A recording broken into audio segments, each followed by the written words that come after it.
President Trump claiming House Speaker Nancy Pelosi is playing games with border security, warning about the dangers of not building a wall. All this as the deadline looms for another government shutdown, now a little more than 2 weeks away. Blake Burman is live at the White House for us. Blake? Hi there, Dana. We did indeed hear from both of them today. Nancy Pelosi up on Capitol Hill first said that when that conference committee meets, she made it clear that those 17 Democrats and Republicans, whatever comes from that, will not include a dime of new wall funding.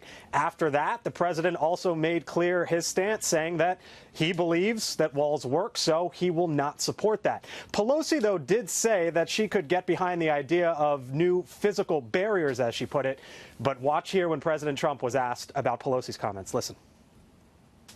They go like this. You know what a Normandy fence is? 300 miles of this, so that cars cannot go by.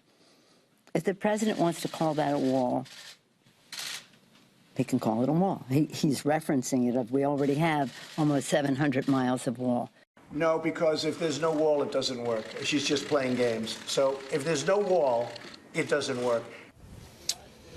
The president in the recent weeks had moved off the language of a wall by saying that he wants what could be steel slats or a physical barrier. But today, he started talking about a wall once again, his signature campaign promise, by tweeting this, saying, quote, "Let's just call them walls from now on and stop playing political games. A wall is a wall." Dana, the president also made clear that declaring a national emergency along the southern border come February 15th is still very much an option. Indeed. Okay, let me also ask you, he talked about his intelligence chiefs in this press conference.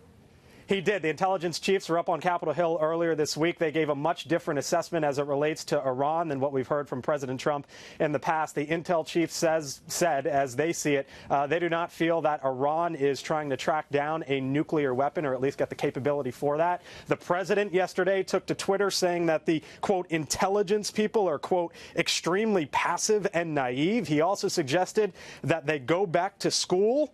Well, just a little while ago, the president was asked about their comments, and he said that he feels he will be vindicated. I disagree with certain things that they said. I think I'm right, but time will prove that. Time will prove me right, probably. I think Iran is a threat. I think it's a very big threat. But the number two in the Senate, John Thune, also said that when it comes to national security matters, he feels that President Trump should stay off of Twitter, and he said that we should trust the judgment of the intelligence community. Dana? All right, Blake, thank you.